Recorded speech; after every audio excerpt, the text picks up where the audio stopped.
Yeah, Google reviews and everything, at 40, 50 Google reviews, you're at like a 4.8 rating. Yes, the more the merrier. And how do you make that happen? Number one, you have to ask. The Yeah. moment a patient gives a compliment to your hygienist, gives a compliment to your assistant, gives a compliment to me or my front office, immediately the response from my staff should be, wow, we really, really appreciate that. That's so kind of you to say. Today, word of mouth is a little different, and the yellow pages and all that aren't there, and the internet is so powerful. Do you think you could jump on Yelp or Google Yep. and share your feelings of how your appointment was today? And most patients are like, oh yeah, no, I'd love to do that. We also use, you're probably familiar with RevenueWell or what's the one that's through EagleSoft. What's the one through Shine? Demand Force, I believe. Okay. And so what they do is you can set up a system where it reads your schedule and your patients, and it will send them a request for a review.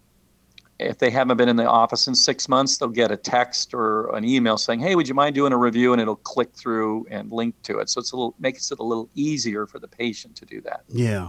Yeah, it's a neat thing there. And like I'm just looking at one right here. I mean, yeah, Google's the holy grail in a way, but it's like, you got great Yelp reviews, everything. And like this one, I just saw most recent Rob Cone, 5 stars. Dr. Coates and his staff are awesome. I have always had a good experience during my visits. Maya is a great hygienist. She is gentle and thorough and takes care of my teeth with great care. If you live in Belmont Heights, Belmont Shores, or anywhere in the area of Long Beach, I would highly recommend seeing Dr. Coates and his staff. I mean, and it just goes on and on with that, and that's just raving fans. And well, I'll tell you, there's a couple things that are really interesting. One of the funniest things, I got a really bad review once, like 1 star, and a patient came in, and I didn't know it. Patient came in, he goes, I came in because of your review. Like, which review? The bad one. Gave you 1 star. I go, what happened? And the review was, giving Dr. Coates a 1-star review.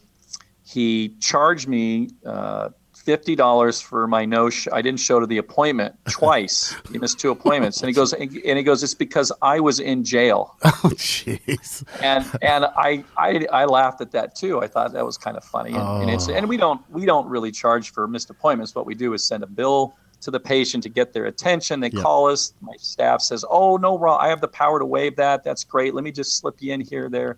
It's to get their attention to say, we are not a clinic. Yeah. We schedule you, we reserve time for you, and we really appreciate and expect you to be here because we're going to be here for you. So money is the number one thing. If you look at any dentist's bad reviews, usually it is regarding fees. So that's why we changed our policy on the no-show fees, because you just get the bad reviews from those, and it's like, is it really worth it? People don't really read the whole review, just see the 1 star. So sometimes you think of it as a marketing cost. You just waive it, and you don't have to reschedule them either if it's a chronic problem. Yeah.